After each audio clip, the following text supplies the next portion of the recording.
Hey guys, welcome back to We Got Balls. And today we have a interesting conversation on the pink cloud, or as Scott likes to call it, white knuckling. What happens, guys? And listen to this episode if you're curious. What happens when you figure out how to stop the behavior, but you don't feel any damn different? You just think, I thought I was supposed to be better than this. I thought if I just stopped whatever it was, my masturbation or my hooking up or my pornography use or whatever it is that you're struggling with, whatever addictive process, compulsive behavior that you deal with, when you finally get the chance to stop it and you have that maybe even a few weeks of feeling good, but then you're like, what the hell's going on? It's not any different. You're living on the pink cloud. You are white knuckling it. So let's talk about that today. So when you hear that, Scott, or I was going to say in AA, they call it a dry drunk. And so what's our term? I guess it would be dry jacking because like kind of the core baseline activity for us is masturbating. Isn't it really? Yeah. Like that is the Budweiser of sexual addiction, jacking off. In fact, we were just talking about this. I love watching the Chappelle Show, and one of the sketches in Chappelle Show is called Knee High Park. It's about like a PSA with puppets and sexually transmitted diseases, and one of the puppets is singing one of his songs, and then a line in his song is, "I beat my dick like it owes me money." And yeah, so when we stop doing that junk, when we're like, oh, I've got some victory over this, and we feel like we've arrived. In fact, I would argue that's the point of the NoFap community, is they argue that just stopping the behavior, just getting to the place where you don't struggle with this particular shameful thing anymore, is what recovery is about. And you get there, and you'll be great. You'll be rescued. You'll be healed. Can I go on a little rant here for a second about this? Run wild. You can pull me back, but now you just pulled the cord, and I am going to go hog shit wild on this. I would say it's not just what were you referring to? The community. What was the community you were referring to? The NoFaps. Okay, it's not just them. It's 12-step, and it's CSATs. Ooh, you're touching on the angels. You're touching on the Holy Grail here, Scott. Now, I went there. Caveat. Touched the caveat. Real quick, before you keep going, let's just say this caveat. Any work is good work. We're not disparaging anybody who's moving forward in their recovery process and trying to get better and connecting with people. You got to go through what you got to go through. But continue. So I speak from experience on this, because when I entered recovery, I started with a really well-known recovery expert who shall not be named, but his whole approach was based on getting evangelicals to just stop it, right? And so it was very behavior modification oriented. Put the rubber wristband around your wrist, snap it every time you're attempting to objectify a person, every time you think about masturbating, snap that, call somebody. Like, it was all about preventative measures to keep you from acting out. And you know what? That worked. It worked for me. I mean, I got sober for like 6 months and then it stopped working, because all of that, again, we call it white knuckling. So what I was doing is just suppressing all the desire for 6 months so that I could behave, because behavior management was the strategy. And the goal was, I got to change my behavior without creating what is called in psychotherapy first order change. What is first order change? When I don't want that thing anymore. And you know, there is a real benefit to what they call harm prevention, kind of in addiction treatment in general. Like, if you're using heroin every day, it might be good to get you to just smoke pot for a while so you stop using heroin. That's a harm prevention strategy. There is some value in that approach. If I'm going out and hooking up with people, it might be better to just masturbate for a while and not be hooking up with people. But you have to go deeper than that if you're actually going to get out of the white knuckling or the pink cloud or all of the sin management, behavior management approaches, because in the long run, they require a lot of this. I've got to be vigilant. I've got to be always on the top of my game. I've got to be using the top of my brain to manage everything. And as we've talked about a lot on this podcast, Chris, those of us who struggle with legitimate sexual addiction, I'm not just talking about, oh, I watched porn for a couple of months and now I can't stop it. That might be just a porn addiction. But for those of us who are truly sexually addicted, we can't just stop it because it's rooted in complex trauma that starts way back in our early childhood. And you may not even have narrative memories that you can recall of the harm that's been done in your relationship with your mother and your father, which is laying the foundation for then how you go about managing your emotions, attaching to other people, finding care, comfort, connection, and having a sense of secure identity, believing in yourself. Because if there's never been anybody there for you when you cried out for help, to soothe you or to make you feel alive, and you don't feel attached to people and you feel like a worthless piece of poop yourself, you're going to have a hard time leaving these behaviors that temporarily make you feel good inside. So I'm hearing a couple things, and let's talk about both of them. And of course, we'll run tangents off of that because that's what we do. We just like to chase the rabbit. But the first thing is dealing with first order issues, or I like to call it unplugging the power source behind the behavior. There is something that invited you, empowered you, was useful to you in these unwanted behaviors at some point in your life. In fact, I think you and I both talk about this, honoring the need to cope, honoring the part of yourself where the behaviors themselves actually helped you survive, right? So that's the first thing. The second thing is this whole premises of recovery as controlling and stopping a shame-based behavior is defining that's what recovery is. I really struggled with that when I got into recovery because I was exposed to 12-step models. I was exposed to people who were talking about behavior management strategies. I went to NoFap on Reddit to check out what they were saying, to try to figure out what is it that I can do to stop this behavior, right? And I was really obsessed with that. And I got to the point where I kept failing, Scott. I was never good at long stretches of sobriety. I'm just going to tell you that. When it comes to truly managing behaviors, because I'm a deeply emotional person. And what I think is we need to focus on is it's not emotional. It's interpersonal. You were alluding to that in what you were saying. It's the attachment wounds. It's the relational harm that I received that helped push me into a false attachment with these behaviors and these sexual attraction, these sexual arousal templates that turned me on, that made me feel alive. And it was an approximation of what I wanted from the people in my life, from mom, from dad, from significant others, feeling seen and known and loved.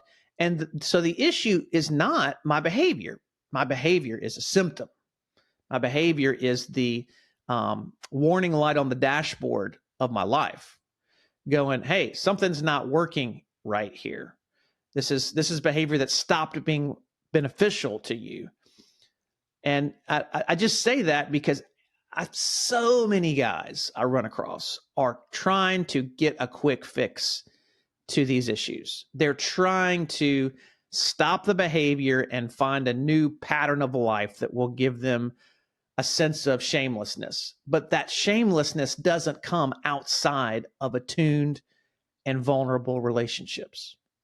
Yeah, and that's my problem with the 12-step approach at times. I don't want to vilify the whole thing because it does work. It's got some really beneficial, but the 12 steps themselves are really good. And I would argue the 12 steps are probably the best contribution to 20th century Christianity. Yeah, but how that then gets applied, is it in a dynamic that actually reinforces my shame-based view of myself? Because I think that's the point we've got to admit is sexual addiction comes because it's caused by shame. It's caused by interrelational shame that forms very early in our lives. I'm a bad, worthless person. There's nobody for me. There's nobody that comes when I call. There's nobody paying attention to my emotions. And my desires and my emotions are all dismissed or minimized or scolded or shamed. And so I feel like a bad person. And then I go act out in a way that makes me feel better.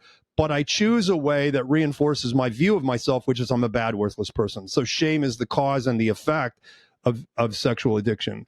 But if I'm going to change that, I can't change that with behavior. I have to go to where it started in my life, which was the interpersonal relationship with my mother and my father. And I've got to bring healing to that wounded little boy, those wounded parts of myself that learned to go seeking attachment outside of human relationship with things, with objects, with my own body, with orgasm, with pornography, whatever. And so if I get involved in a system that just focuses on that symptomology, as you call it, whether that's a CSAT, a lot of CSATs do that. They just focus on stopping the behavior. They use cognitive behavior therapy, which is all about top-down control. Just think better, change your thinking. And the 12 steps can get applied that way, even to the point where, well, chips are used as I got my 12-day chip. I got my 5-month chip. Dude, let me tell you about those chips. I went to my 12-step meeting. And when I got 2 weeks, something in my brain flipped on that says, you're not worth this 2 weeks of sobriety, relapse. And then I would get 10 days, relapse, 7 days, relapse. And I had to stop going to the meetings because the key part of the meeting, and again, this is for me, this was my experience, was a check-in on sobriety dates. And I wasn't there. I wasn't relating interpersonally with anybody and being vulnerable to experience that. So that top-down management system it short-circuited for me really early in the process. And it did for me too. I didn't stop going. I kept going, but I lied. Have you masturbated in the last 2 weeks? Nope. Not at all. I can't say I haven't done that in other settings, but yes, I've done that. Now, by masturbating, do you mean edging for 3 hours? Because I've done that. Did I? But that's not masturbating. See, did I? It's because masturbation in the shower doesn't count, right, Scott? I think that's the truth. Is that the truth? Yeah. Not if you don't ejaculate, Chris. I got you. So, right, we have all kinds of ways that we can get around that, and that's what happens is we either stop going, or we start lying again. And so how is it really helping me change? It's not. It's just helping me go back and build that facade that I operated under for the longest time. And so that process worked for me for a while until it stopped working, until the external stress in my life got unmanageable, which is what typically happens, right? So you're going along, you're doing fine. I'm doing, oh gosh, I haven't masturbated in 6 months. And then boom, something happens that emotionally sets me off. And I can't deal with the overwhelming emotions. And I go back to what I've always done when I feel emotionally dysregulated, when I feel angry, afraid, sad, or extreme shame. I go back to soothing myself or escaping from the pain of my current hellhole into a fantasy world of my own that temporarily makes me feel good, but it also reinforces my view that I'm a piece of shit. So it didn't work for me. Yeah, and I want to reinforce that from our friend Jay Stringer. When we talk about behavior management, one of the things he brings out in his book Unwanted is that I don't go back to the behavior because I want the dopamine hit, because I want to get high. I go back to the behavior because I believe I deserve to feel like a piece of shit. And there's a reason we self-sabotage. Yes, because it's an identity piece. It's what has been soaked into my body in the absence of attuned relationships. And when I say attuned, people seeing me and asking, you okay? You doing all right? I mean, we got on the call today and first thing you said to me, how you doing? You doing all right? Because, I'm in a bit of a funk right now. And I heard it in the tone of your voice. Right. But it's that attunement right there that makes me feel cared and loved for, that makes me go, I don't need this stuff. I don't need to go back to the old haunts. Because I've got friends, I've got people that care for me, I've got people that can be with me in a way that I didn't have growing up or developing as a young man. And so when we're in this space, Scott, what is it that I think is so attractive? What is it that you think is so attractive to people who want to just talk about the behavior and deal with the stopping the behavior and not dealing with the underlying issues? Well, I feel like it falls into kind of I would say a mega, um, kind of a meta narrative that we have to be in charge of our lives. We have to have a sense of agency, right? So I have to feel like that the actions that I take can actually make a difference in my life. And there is truth in that. Like if you don't feel like you have any sense of agency whatsoever, if you have this kind of learned helplessness, which a lot of us with childhood trauma do have, we feel like no matter what we do, it doesn't matter. I'm always going to end up back here acting out again. What's the use? I might as well just give up and indulge. So that false belief has to be confronted, and you do have to restore people to a sense of, hey, I can actually do things that impact and make a difference in my life to a degree. But I'm not God. I don't control all the circumstances of the world. I don't even control all the circumstances of my life. So all I can do is the best I can do. All I can do is point myself in the direction that I want to go. And I don't really control all the circumstances. I don't control how my wife is going to respond. I don't control how my children or my boss or all the other, I don't control what I'm going to be triggered by walking down the street. Do you? I mean, I can control my triggers to a point. I don't have to go on HBO and watch, gay themed shows if that's triggering to me. But I can't help but walk down the street and notice a billboard of a scantily clad woman or man. I'm not going to be able to control that.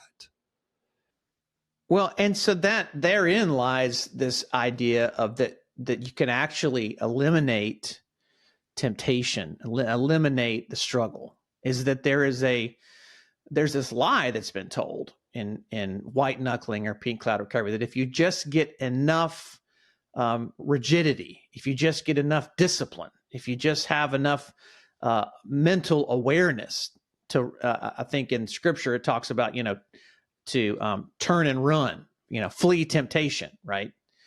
And so it's this idea that, well, I need to be fleeing all the temptations in my life. But what you're saying is so true. I go to the grocery store. I see people that may be attractive. They're just shopping for groceries. And here I am in an emotionally vulnerable state. And I've learned over the course of my life to objectify people. And we'll talk about that in another episode. But when we struggle as men or women for that matter with consuming other people, it's not because we have a lust problem. It's because we're looking for connection and we don't know how to get it. And lust is kind of like this idea that's been kind of bent around as just, well, I can stop that. You can't stop wanting. Wanting is good. It's finding, what do I really want beneath the consumption of billboards and people outside or on the internet or on social media that I see, and I just go, something like clicks inside of me and goes, oh, damn, I want that. And that's why Jay's approach in Unwanted was so revolutionary for me when I first found the book, because he was saying, your sexual fantasies, your porn usage habits, the things that turn you on, they're actually pathways to wisdom, to understanding what you're really looking for if you'll be curious about it. But no, most of us are not curious about it. We've been taught to stamp that out of existence. So the way we're taught to flee from temptation is not to be introspective about it and to be inquisitive about it. We're taught to run from it, like it's going to chase us down and gobble us up if we don't, immediately resist that. And unfortunately, what that does is it makes the temptation more intense. Because it's relying on this. Let's talk about that, because when we shut down the desire, where does it take us? I mean, it takes us back to that place of shame again, where the struggle began. Your problem is you want too much, Chris. Yeah. You are too needy. Yeah. Think about the word needy. When I say it, what happens in your body? What is your relationship just to that word? You need. I feel like I'm not enough. I feel like there's something wrong with me. I need to work on something to be less needy. And so it takes me into that very emotionally disintegrated. And that's one of the pieces that I wanted to bring to this conversation is I was blessed sitting with a therapist who is not a cognitive behavioral guy per se. He's more of a story guy. And I asked him this question. I said, listen, I'm struggling with these two words. How can I reconcile the process of recovery with this idea of sobriety? And this is a guy that's been doing work for 2 or 3 decades. And he goes, Chris, all I can tell you is both of those words are kind of loaded for me. What I'm really looking for in the process of getting healthy is this word integration, bringing everything into one place. And that's exactly what you're talking about. When I'm having a desire or a need and I run to something that is shameful in my mind to satisfy it, rather than shutting it down and trying to mute it, I open it up and get curious about it and say, okay, what am I really looking for? And I invite people into my life as I talk about this in group settings and with safe conversations, invite people in my life to say, this is what I'm feeling right now. This is what I'm thinking about. This is what I'm wanting right now. Well, I don't know what the hell to do with this. And that process of bringing everything together and being kind toward all of it, toward my childhood, toward my adult struggles, toward the consequences of the things that have come up because of my brokenness and my addictions. All those things need curiosity and kindness, which is why we use those words so much in this conversation. Yeah. So I just want to just point out what we've been talking about for the last 10 minutes is so complex. It doesn't fit into that neat categorical like sin management, behavior management approach, because now we're talking about fragmentation, which happens in trauma. We're talking about isolation, which also happens in trauma. We're talking about our tendency to dissociate, to disconnect from our bodies and our feelings. We're talking about our relationship to God and how he creates us in a state of need and our shame about our neediness. And all of these complex factors are being held together in this same conversation that we're having. That doesn't go in nice little boxes like, well, just snap the rubber band, or just don't do that, or just don't go there, or don't look at that, because you're never going to get away from how you were created by God to function. Because all those things are interpersonal. They're all interpersonal. And you are needy. Yeah. You were created. Here's the garden narrative, if you want to look at it this way. God creates Adam and he goes, oh, it's not good for him to be alone.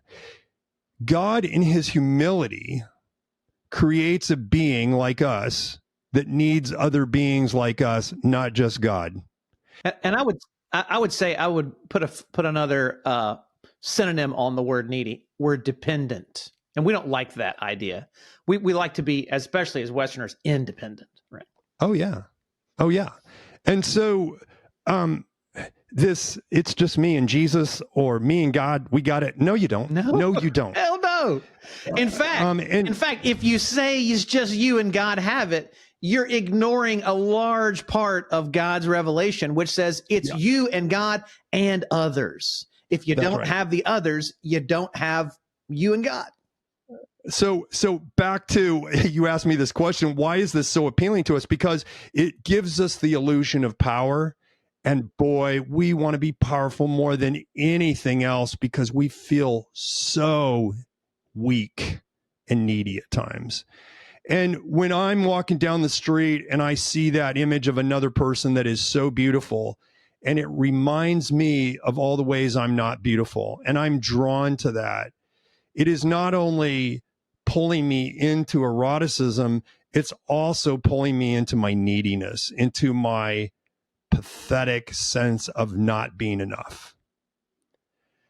And that's really what's got to be engaged if I'm ever going to stop desiring what I see there as an ideal of masculinity or the ideal female. You know, I have a guy that I've been working with a long time, and his fantasy is to have sex with the perfect woman. So he spends a lot of time searching for the perfect woman. And then once he finds her, boom, it's masturbate.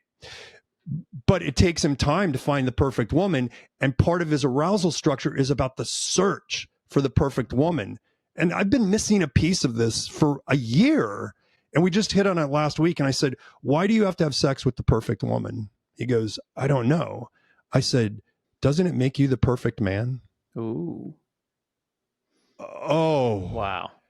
That puzzle piece just clicked. You could feel the click in the room. It was like searching for that jigsaw puzzle piece that you've been looking for hours, and you find it and you plop it in, and it has that noise, and you're like, oh, it's almost a deep guttural sigh, peace, pleasure, all in one.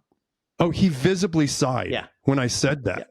So there was a reaction in his body, and I felt it in my body too. And I was like, oh, but notice this, that took over a year of working constantly week by week in group and individually to establish safety in the relationship, for him to reveal a lot of details about his arousal template and how he acts out and his story and when that started in his life and all of that, to actually come to this insight that it's not about the perfect woman. It's about the perfect woman makes you the perfect man. And there's the rub. None of us feel like the perfect man, do we? No. And what's funny about, not funny, what is ironic about that analogy is there is no such thing as the perfect woman. It just feels that way in my arousal. When I get excited, I mean, it's like what they call it, like beer goggles, right? You have 4 or 5 beers and everybody's a 10. So in my desperation, I find this person who fits my arousal template. She checks all the boxes, or he checks all the boxes that make me come alive.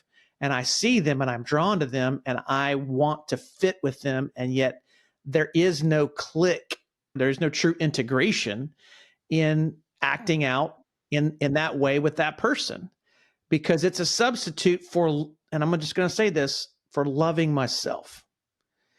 I cannot and will not recover or stop my shameful behaviors or build healthy relationships or even find God if I cannot accept all the parts of me, those things that are very good. I mean, dude, it's so challenging for me to sit with how I am gifted. Because I want to be like, somebody pays me a compliment, I'm like, oh, well, thank you so much. That yeah, whatever. I want to poo-poo that.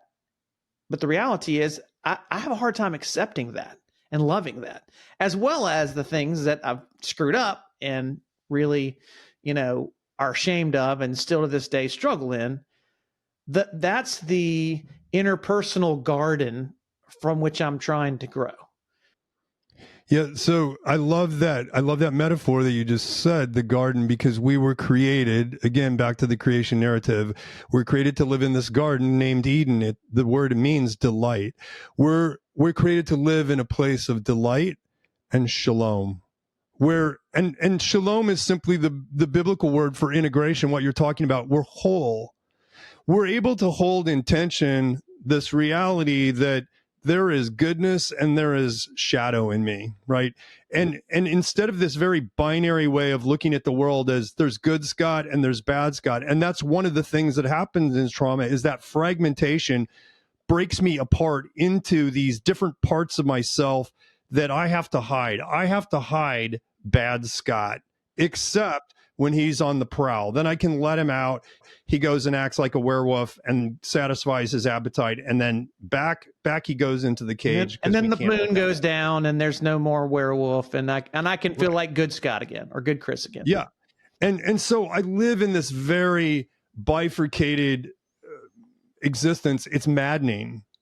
Whereas when I can accept there is darkness, there is shadow in me, I have depravity in me, but there's also glory and goodness in me. And I have to hold those two things in tension. Yes. I think they call that maturity, Chris. What is that, Scott? I don't know. That's not what I'm not looking for maturity. I'm looking for perfection. I don't know about you, but my goal is to be perfect in this life. I've got to put all the dirty things away. I can only present myself as the nice, shiny, neat, beautiful Chris. That's what I'm trying to get to. I don't know what this maturity shit you're talking about is. And that would be really funny if people didn't really think that way. And you and I both know that we all think that way. Yeah. that there's this secret longing in us to be perfect, to be that person that has it all together, so that we can get all the bragging rights, so that we can be the ones who... Scott, do you know what the word in scripture for perfect means?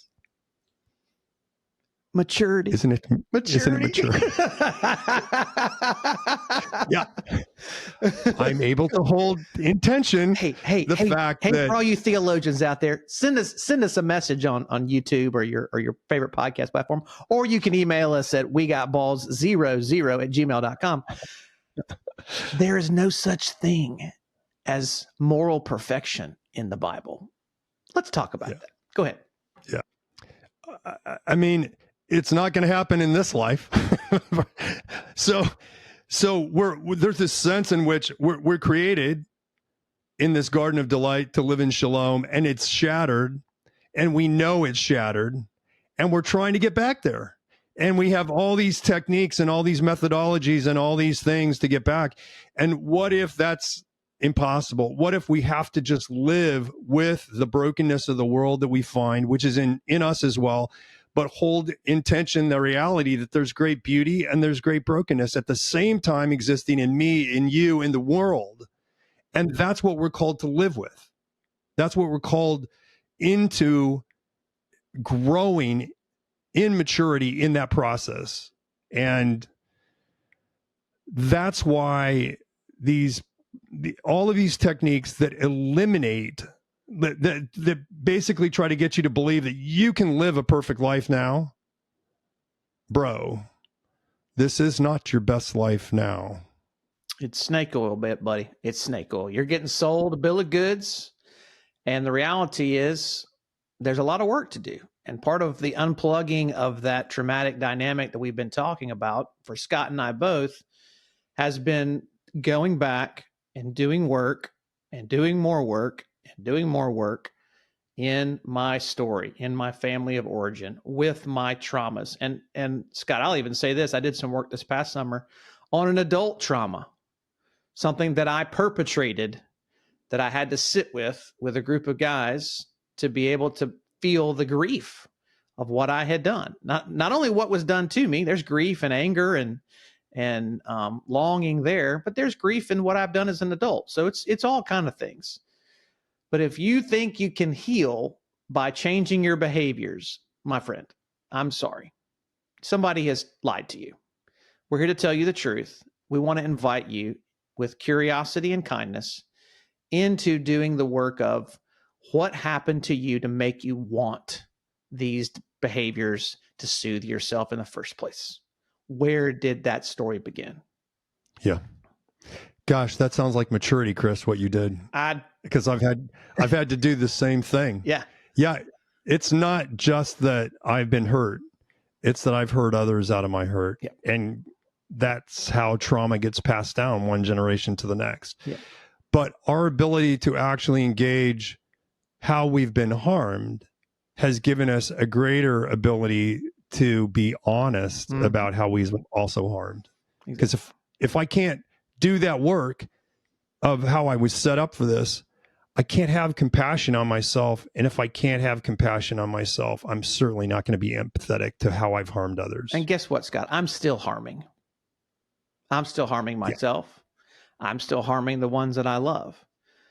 There's not a place that I come to where I stop the harm. But you repair. That's exactly my point. I have learned that the process is not getting it right. The process is acknowledging the harm and working to repair. And that's, hey, guess what? Read your Bibles. That's the story of redemption. That might be called repentance. So at any point in time, God could speak words and wash all the brokenness off the face of the earth. And why is he not chosen to do that? My argument is because the story of rupture and repair is his story. And without the harm, without the brokenness, there's no rupture to be repaired. We can't feel interpersonally the love and forgiveness and kindness and reconnection that is so much stronger than the original bonds ever were. I am totally convinced that is the message of the entire gospel. Is it's about rupture and repair, and here's why. If you can't say no to somebody, your yes is meaningless. Yeah.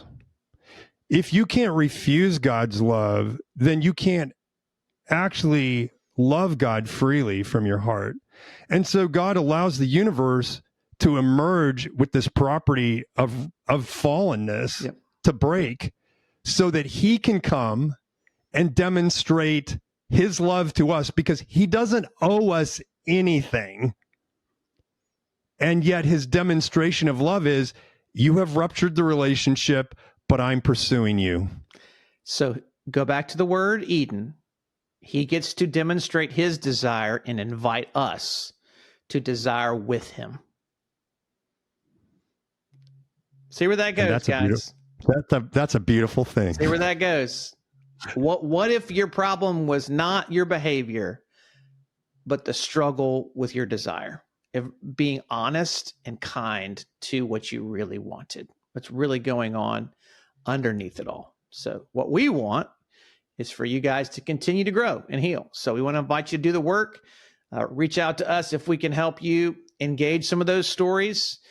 They're out there. You may be thinking about doing it. You may have done some story work.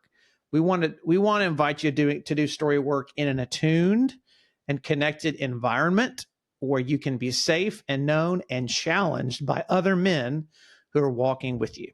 So keep listening to the podcast. Reach out to us if we can help, and we'll see you soon on another episode of We Got Balls. And you do too. Take care, guys. Don't forget to subscribe for more episodes. You can connect with Chris and with Scott at successfulmen.com.